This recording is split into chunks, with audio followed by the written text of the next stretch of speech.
full or partial relief of penalties and interest, that is on undisclosed taxes, for the last about 5 years or so.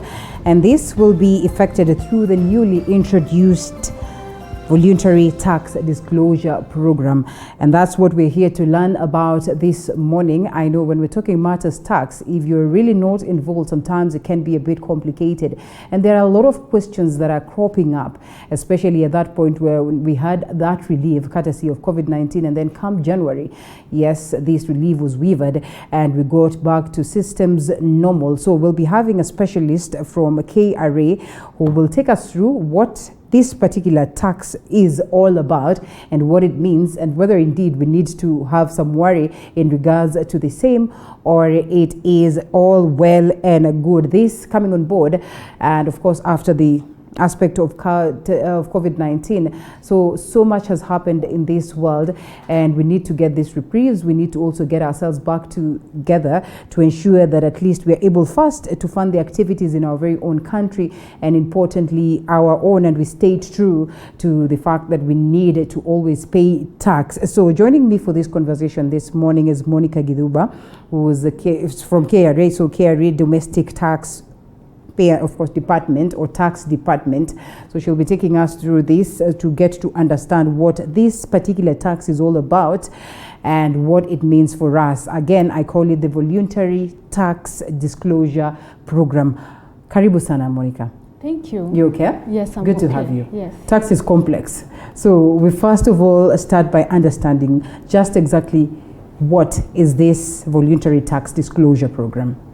So that it's a program that allows a taxpayer to declare previously undisclosed tax liability. Okay. In Kenya, we have what we call a self-assessment system, where a taxpayer assesses their affairs, their books, and finds out this is the amount of tax I'm supposed to pay, declares the same in their return, and makes a payment.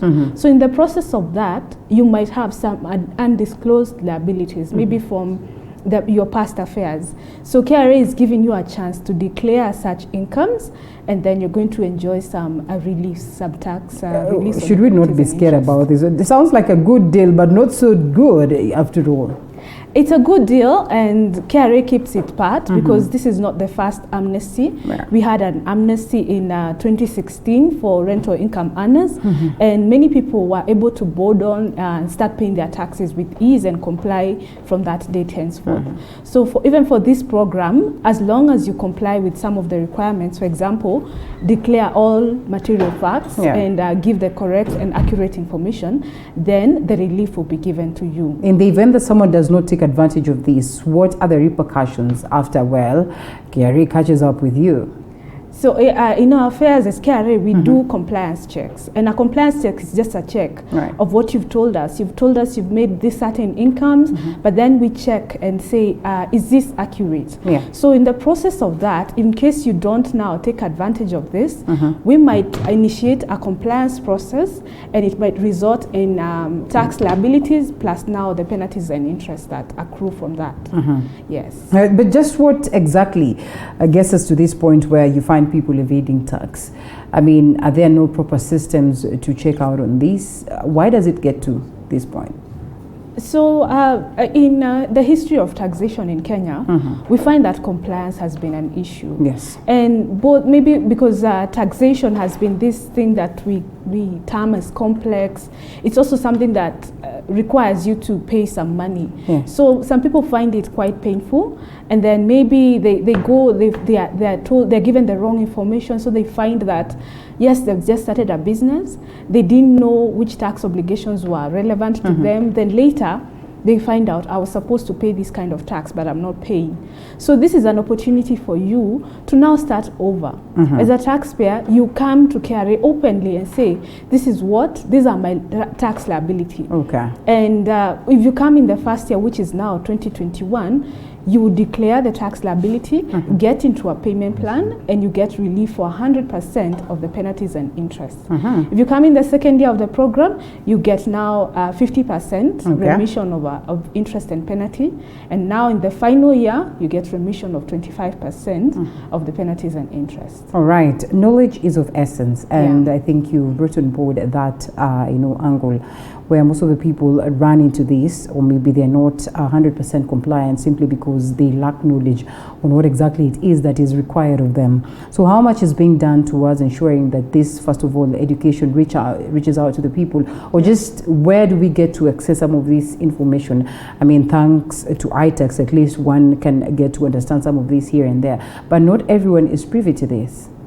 So right now, the information is out there, and we are doing seminars.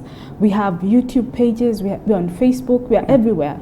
Every time you'll find some information on KRA. And we have online seminars which we hold every first and second Thursday of the month for newly registered taxpayer. But you find maybe we invite 10,000 and then 1,000 come. So we would like to encourage people to attend these trainings, because this is a channel through which you can know, am I registered for the right obligations, and what are my rights, and also what is required of me as a registered taxpayer in Kenya. All right, so when we talk about the voluntary tax disclosure program, you've told us what it's all about. What then would be the overall objective of this program? The overall objective is to enhance revenue collection. Okay. And we find that there's so many people who have maybe some liability, but now the burden becomes heavier because of interest and penalties.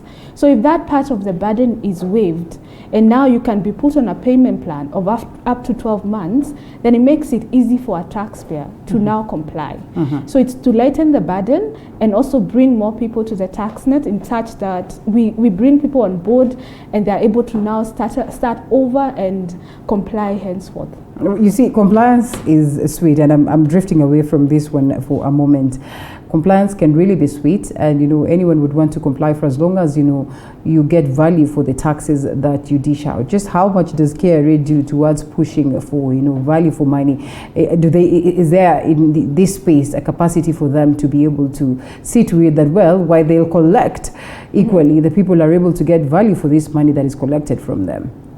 So on the part of KRA, KRA is an agent of the government, collecting on behalf of the government and remitting the same amount. So as an agent of the government, yes, we have a role to play in ensuring that there is ease in your payment of taxes. And that's why we are continually developing our systems in such a way that they are easy to access, easy to use, and as easy as it can be for you to pay your taxes.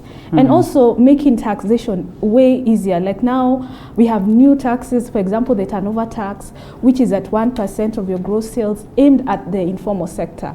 So we are continually improving our services, and also we have a taxpayers charter that spells out your rights and obligations. If you want a tax compliance certificate, this is what you need. So on the part of KRA, we are really working hard to ensure we have the systems in place, and there is ease of doing business for you as a Kenyan citizen. But also remember that KRA is an agent of the government and is not responsible. It does not go beyond collection and remittance of tax. All right, so how far back will the commissioner then, now we're back to the voluntary tax disclosure, consider in granting the relief of the penalties or on the penalties and interests? So the commissioner will be allowed to go back 5 years. So that is in line with the Tax Procedures Act. 5 years prior to 1st of July 2020. So that translates to 1st of July 2015. So if you have such tax liabilities previously undisclosed, you can disclose them to the commissioner. All right, sometimes it can be rocket science, and a majority of people who are watching right now would want to know, how then does this work? Where do I start? Where do I go? And how is it that KRA is conducting these processes? Would you take us through that briefly? So you have to make the application because it has to originate from you as a taxpayer. That is online? Yes. Because now we will, KRA has given you this leeway to apply for this program.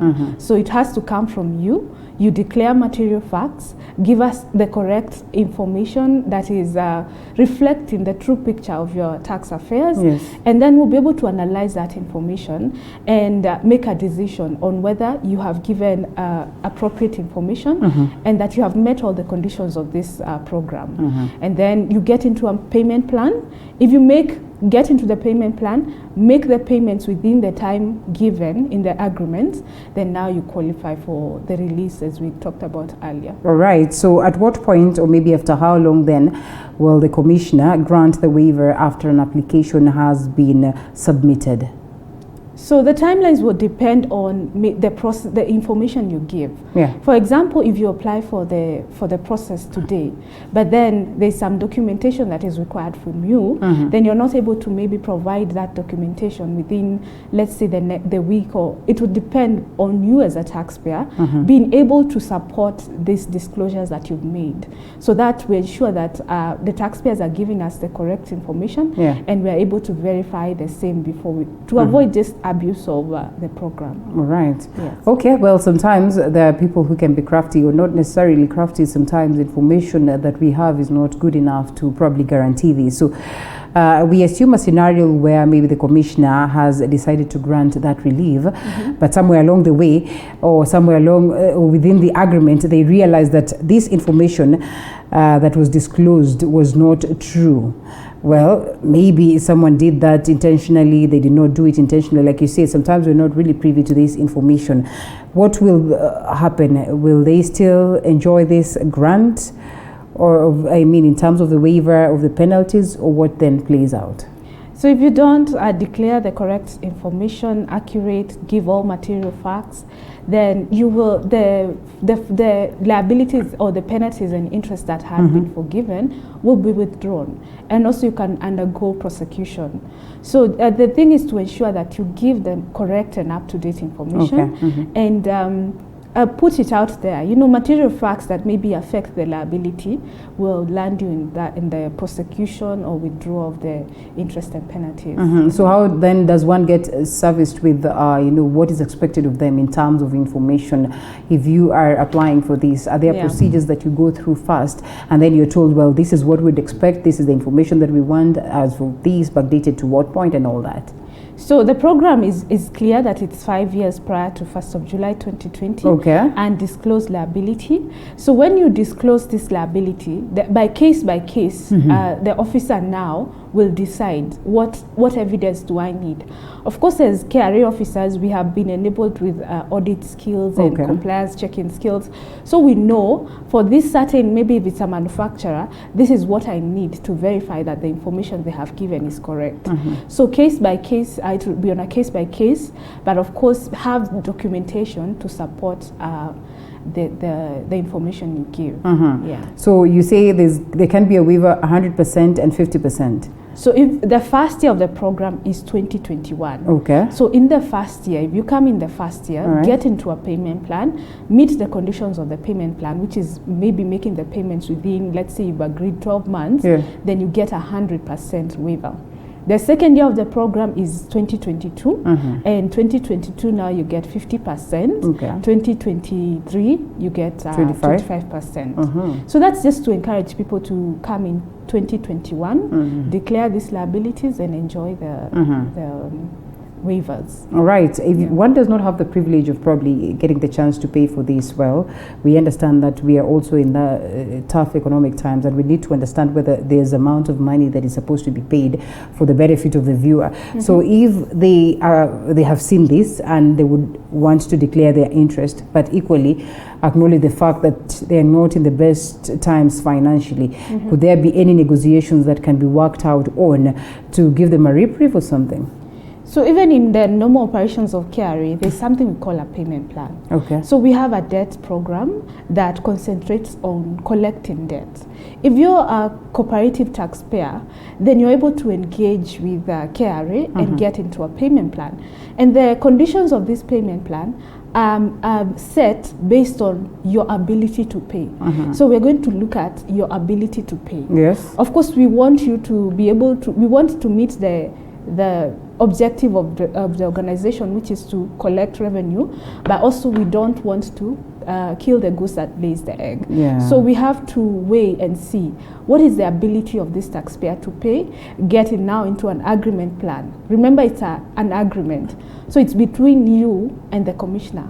You are agreeing this is how we are going to pay our taxes. This is what I can make, and maybe, so it's a negotiation process between the taxpayer and the revenue authority.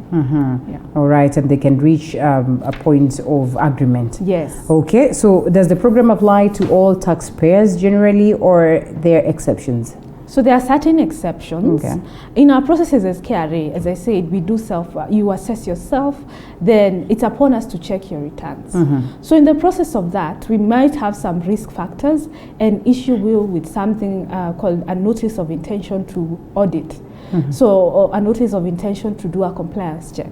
So if you've received such a notice, then it means that you are under another process with KRA, so that liability does not qualify. Also, if you are under investigation, we have an investigation department in KRA, then the same liability does not qualify. If you have taken KRA to court over the tax matter, maybe you have objected, you're under the tax appeals tribunal or any other legal process, then the same liability does not qualify for this program. Yes. Okay. Well, that's an interesting one. And briefly, someone is just asking a question here. I've seen one of the questions. I don't know where. But yes, they are talking about, when we're talking about this year, as one would get 100% the second year and all that. So we're talking from January all the way to December, so someone can march into the office, look at the register in their interest somewhere in December? Yes, but then if you see you want to get on a payment plan. Yes. So the earlier the better. Because then if it's this year, if you go now to pay, it's declare and pay the liability within 2021. So that means if the liability goes to now 2022, then the conditions are different. In 2022, you can only get 50% waiver. So come as early as possible because you've gotten this information. If you need any help in terms of maybe understanding this further, with maybe your business area is unique, then you can visit something we call a tax service office, which is maybe any KRA office near you or your specific tax service office. All right, this is pretty much a common question. And most of the PIN holders will tell you sometimes it's fear of the unknown, because when it gets to that point where one is supposed to file their tax, and returns and all that, there's always some level of tension that is in existence within this particular period. One, because there's probably no proper understanding of these procedures and processes. And in most cases, people will tell you, we've seen people who know how to go about these processes that really take advantage and take monies from people in terms of creating this. I don't know how much is being done towards easing the process of this before we again, I asked this question on the PIN. Is in the process of tax return, filing returns and all that. And generally the procedures that are, on iTax and, So in the past few years, the Kenyan tax laws are becoming less complex. Because we have to now expand our tax base, and the informal sector is the place where we find that there are so many taxpayers who are eligible to be paying taxes, but because maybe they don't have an accountant, they don't prepare books, they're not able to do so. So for example, this turnover tax that I was talking about before, at 1% of the gross sales per month, is targeting the informal sector. And it means that the only thing we'll be looking at is their sales. So what were your sales from maybe beginning of Jan to end of Jan, and then you pay tax on the 1% of that. And that means that it simplifies your process as a business. And also we have an app called the M-Service app, which now allows a turnover taxpayer, an MRI taxpayer, which is monthly rent or income tax, to just file and declare their taxes through the app. So we are making it easier. You can pay taxes via M-Pesa, credit card, debit card. So KRA is really working hard on its systems to make them way easier, and also to align them with the law. And the trainings that we have, we always take taxpayers through the return filing process, because it's an Excel sheet that maybe looks kind of complicated because it has some terminologies, but when you understand it, it becomes very easy for you to use it, or maybe even when it's modified, you have the foundation, so you're able to adapt. Okay. Yeah. All right, so this is my question. I know all the others have been questions, but this one in particular with the PIN holders and all that. So PIN holders would want to know if you have had an income or if you have not had an income. Yes. Since you have registered for your PIN. For example, if you're a student and you have an outstanding, or maybe you have outstanding penalties in regards to this, or for failure to file your annual returns, are you eligible to apply for this program? So for you as maybe a student, there's another process for you, which is maybe now apply for the waiver of penalties and interest. And also, maybe if you have a liability, you choose some obligations that you're not supposed to have, then we have a functionality where now we can vacate this, maybe the obligations that you have and the penalties that arose. Of course, you have to now provide information to KRA to verify that you are actually a student or you're not generating any taxable income. One thing we need to note is that when you get a PIN number, you're getting it on a system, and there's an expectation that you file a return.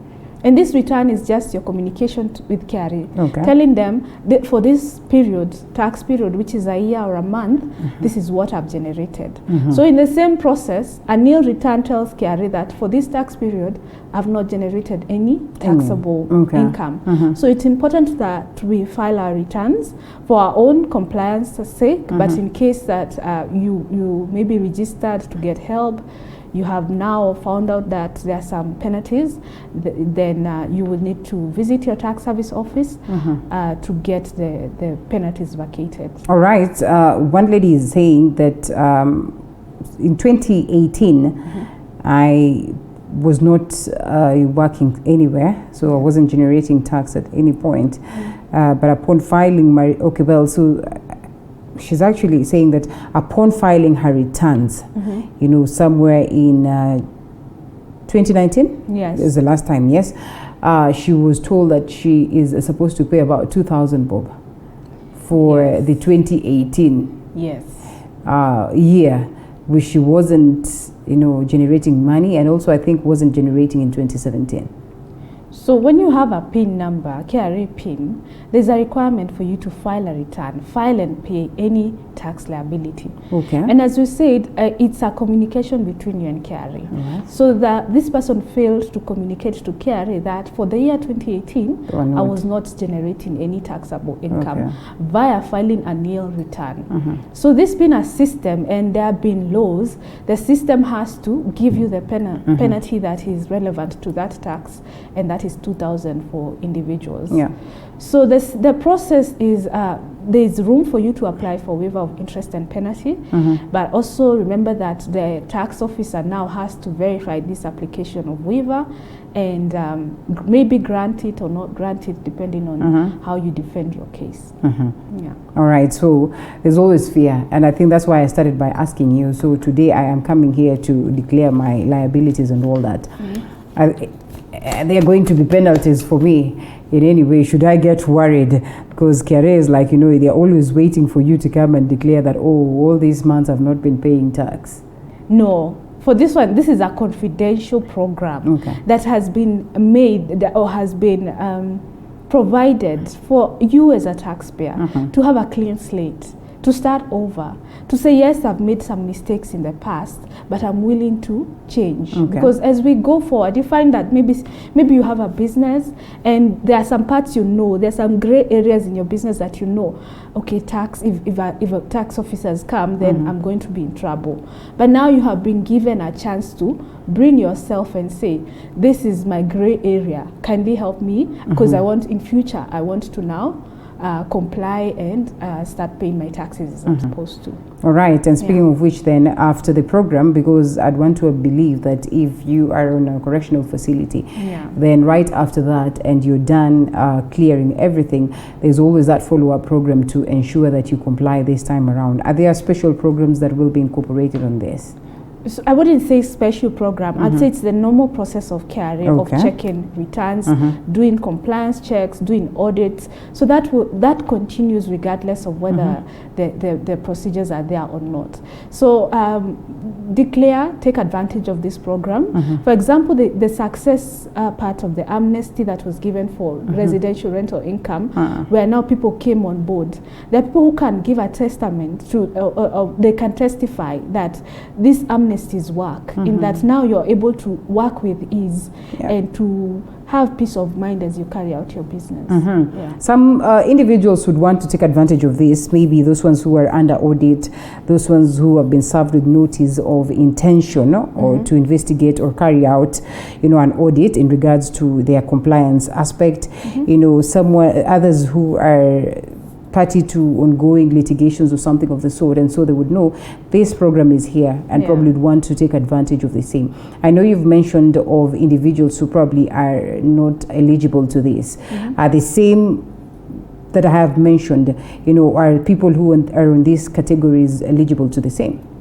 No, the people, if you have maybe the notice of intention to audit, a compliance check, or maybe you have you're under investigation or litigation, then you do not qualify. And also remember, this KRA is one organization, so these are the compliance division and the audit division share information. Also, the investigation department shares the same information with the officers who will be verifying this. So we have a 360 view of a taxpayer, and we're able to see, are you under any other process within KRA, and if you are, then we disqualify you from the program. Okay, now while we acknowledge that we are in the digital world, and our modes of storing information is different, and having or holding records is totally different.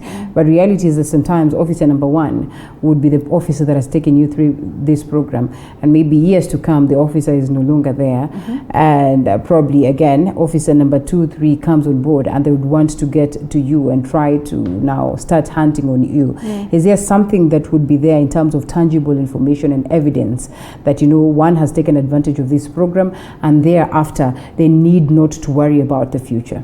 Yes, so you will have a written agreement with KRA, with the Commissioner of Domestic Taxes, that will stipulate that you got into this program and you declared your tax liability, paid, and now we cannot go back there. So even when we do compliance and audit checks, you as a taxpayer are covered for the period that we have covered. That means that an officer cannot now come and cover the same period that was covered in an audit or compliance check. So even in these tax liabilities that you declare for maybe the 5 years, you will now not go through another process, unless of course there is fraud, which now goes to another level of check. All right, Omondi asks, Linda, this sounds too good to be true. What could have informed this move by KRA? I know we cannot get into this, but it's questions are questions, and they have to be. I mean, especially for people who've been paying tax, and they can understand that sometimes this could be a bait to get you to come and declare this, so that now we can start hunting on you. I think that attitude is gone. The attitude of we are hunting for taxpayers, or we are after taxpayers. So it's just we want to encourage taxpayers to comply on a voluntary basis. So that means that we want to make it easy for you, and we understand that maybe in the past you've made some mistakes, and there are people in Kenya who are very willing to take a different direction, but they don't have that chance. And the waiver processes, I've said, the amnesties are offered through history. They've been offered, and one of the most successful cases is the residential rental income that has really enhanced revenue collection in terms of rent income in Kenya. And if they can testify that this is not no room for victimization. There's nobody after you. We just want you to give you a chance to start over, have a clean slate, and have peace of mind as you operate your business. All right. Coming to another question here that one sent. That is after we shared the poster. me try and get a hold of it. Here we are. Morning, hapo kwa tax. My question is, now that our jobs were terminated due to COVID, what will happen with our returns? Probably a different question in regards to the subject of discussion this morning, but maybe you could be in a position to answer them.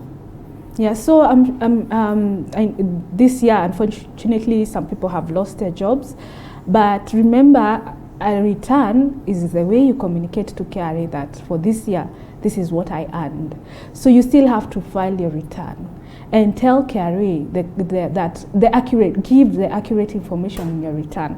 For example, if you worked for January, Feb, and March, and that's the time you're employed, then your employer needs to give you the summary of those payments for the 3 months.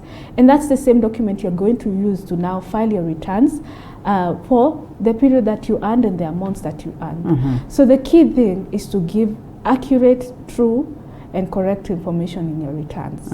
Yes. All right, so that's incredible. So we had a huge reprieve, well, courtesy of COVID-19, and thanks to the president in terms of cushioning us, during those times of COVID-19, that is last year. And then January, things have changed. Things have changed, but they have not changed for a majority of people like Nancy, who just sent that message to say that, they lost their jobs and all that. And some of them are trying to set up businesses. Some of them are still within, of course, their work entities. They probably received a slash on their salaries and everything. What is there in terms of programs that would probably help cushion, maybe at the level of KRA, and not try to push so much to get information that probably is not in existence? So for the COVID measures that were given, everybody, including anybody in KRA, everybody in Kenya, enjoyed the COVID measures. Yes. But then also it has come to a point where maybe the government that is in Kenya has decided that we need to get back to normal. Yes. So I believe it's just like any other challenge in life, where now it's time to get back to work. And the thing is, if you still don't have a job, if you still don't have income, then there's no tax to be collected from you. So you're still cushioned in a way, because now the people who are generating the income, some form of income, are the ones who are going to be paying taxes. And the ones who maybe their business is not doing so well, the tax system is able to reflect that. Yes. And long-term impacts and ramifications are always things that we have to look at when we're taking such programs, or when we're introducing such programs. Now, this is not in line with the people, but generally on the other end, because then we also have to be careful of just how the tax body handles things, because like we say, as Kenyans, if things have to keep moving in the country, then we have to pay tax, and that is one thing that we all acknowledge. So when we look at these programs that are supposed to give people reprieve, while we might not be very clear on the on the number of people who are going to take advantage of the same, they can come in large numbers, that if you're not careful, then it shakes the entire processes of taxing or taxation. What has been done towards curbing this? Is there a certain limit of people who will be eligible to this in terms of numbers, or the numbers are open? It's open, and it has to be open, because the aim of the government is to have previously undisclosed tax liability. And even this reduces the compliance costs for KRA. Because imagine we have maybe, let's say, 4 million taxpayers in Kenya, and we don't know this information, and it will take manpower, time to look into all these affairs. So this reduces compliance costs, and if you do a cost-benefit analysis, you find that having taxpayers come and pay, at least something, bring something, put you on a payment plan with the understanding that 2020 has been a very difficult year for most taxpayers, then at least we collect something, and also we're able to use that process to educate a taxpayer and tell them in future, this is what you're supposed to do, and with the aim of enhancing even future compliance. Okay, all right. What are the long-term ramifications? That is a positive long-term ramifications, but would there be negative impacts into this? And in most cases, we know Kenyans, and we can always take advantage of this. And one would want to evade payment of tax, knowing that, sometimes there's this amnesty program that is normally introduced by KRA, so they probably sit pretty and decide to play hide and seek until that point where the amnesty program will be incorporated again. And true to it is that in as much as we might say that, well, this is happening right now, reality is if it works well, then it's certainly going to be applied some other time. So do you suppose then that this would probably get some of the Kenyans to be mischievous? Okay. I would say that Kenyans are generally compliant type people who want to do the right thing. From our experience, sometimes they are given an enabling environment to do the same. But of course, in that group, there might be people who are mischievous and they want to evade taxes. But remember, we have investigation, we have compliance checks, we have audits. Those processes are still going on. And if you did not now take advantage of this, then see you will be penalized for that in terms of interest and penalties, and maybe the liabilities you had not declared. So the measures, enforcement measures of KRA are still there, although we have moved to a softer side of saying pay and file your taxes within time, because we also want to have voluntary tax compliance, which is the way to go in future. So I think that taxpayers in Kenya are generally very compliant, and they're being given an enabling environment where they can now start over in case you feel that you have made some mistakes, and with the hope that more taxpayers take the voluntary way instead of the enforcement way, which is still there.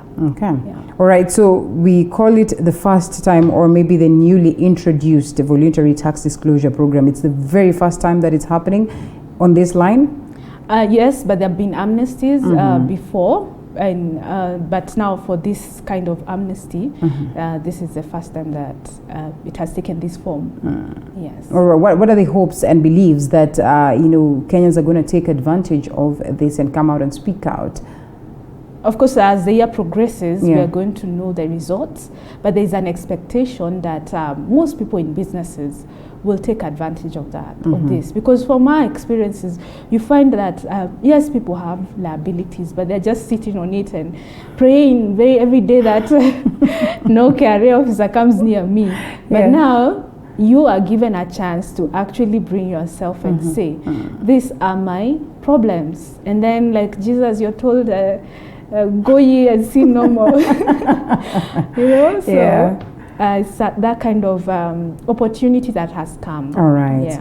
Okay, so how much is being done? Well, we appreciate this platform that we've given also. At least few people who are watching would be able to know that this is in existence. How much more is being done towards spreading this word out there?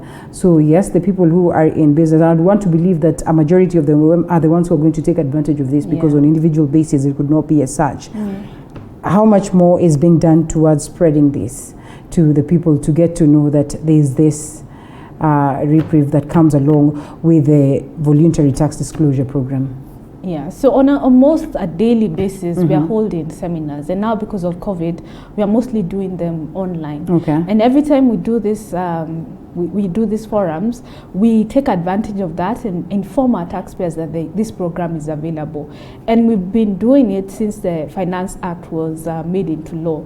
So, and we continue with the same. As I said, that all our forums, we have to now engage our taxpayers and tell them we are on radio, we are on TV, we are on Facebook, Twitter, and even YouTube. Stories za Ushuru, we just use this platform to just inform the taxpayer that this program is available and you can now apply for it. All right. Well, Monica, thank you so much for the great insights. What would be one take home that you probably would want to tell to the people right now on general aspect of matters taxation and payment of tax, and also just to close it on the voluntary tax disclosure program? Okay, so this program is available for you as a taxpayer to have a new start, to say that from now henceforth I want to comply, and there's a way to do that. So take advantage, especially in the first year. Remember, we put you on a payment plan of up to 12 months, and when you make this payment, you now qualify for these reliefs. This is a golden opportunity. Come and also use the opportunity to learn what am I supposed to do as a taxpayer to avoid further mistakes? You know, as a business person in Kenya, KRA has to be your friend, right, because taxes are going to come into play. So make KRA your friend, and compliance is just return filing, giving the correct information, and making payment. Always remember that there is a chance for you to get a payment plan. In case, yes, you have filed a return, you're found this is my liability, you're not able to pay, the office is open for you to now be put on a payment plan depending on your ability to pay. So don't sit on liability. Don't sit with maybe some areas that are not clear. Our offices are open and all our services are free. All right. Yes. And this is across the country. And how then do people get to this? Can I do it online? Do I really have to go to the offices, or? No, you can do it online. Now we have iTax, which is now the system that you use to make those communications with KRA, make applications, and query the same. And also we have emails, for example, cic@kra.go.ke, which you can use to send either a complaint. Let's say we have maybe delayed service delivery, maybe that you requested for a service, you've not gotten it. We have those channels that you can use to communicate the same. We also have now the offices, the physical offices. For example, in Nairobi, we have Samia Business Park, which serves the east and south of Nairobi. We have, in Times Tower, we have the north of Nairobi office. In Upper Hill, we have the west of Nairobi office. And then all over Kenya, Kiambu, Thika, Kisumu, we have offices everywhere. And we're in all Huduma centers, so we're able to serve you as a taxpayer with ease and ease of access to our services. All right, iTax pretty much of an ease for the people who understand how to use it. How do you get there, and what exactly? I mean, have you been given a breakdown of the things that you need to incorporate in terms of information when you're making this application? And at what stage then do you present all the other documents and all the necessary, information that might be needed? So when you initiate a process on iTax, now it's upon the officer or the KRA to now respond to this process that you have initiated. And the requirements will be very clear. If you need to attach any documents, then the upload functionality is already there.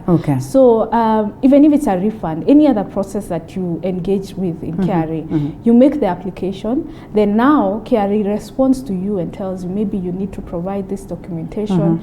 Are we satisfied with what you've provided? So you start a conversation and an engagement, and it has to be like that for purposes of verification of the information provided. Thank you so much, Monica Githuba, and an officer, KRA Domestic Tax Department. It was good having you this morning, and I hope that as many people as possible can take advantage of that, especially those ones in line with business, and generally those ones who've been evading tax. It was good having you this morning. Unless there's something else to add on this, I think we can close it on that particular moment. And for you back at home, thank you so much for keeping me company right from 6 a.m. in the morning and up until now, where we call it a day as we look forward to a beautiful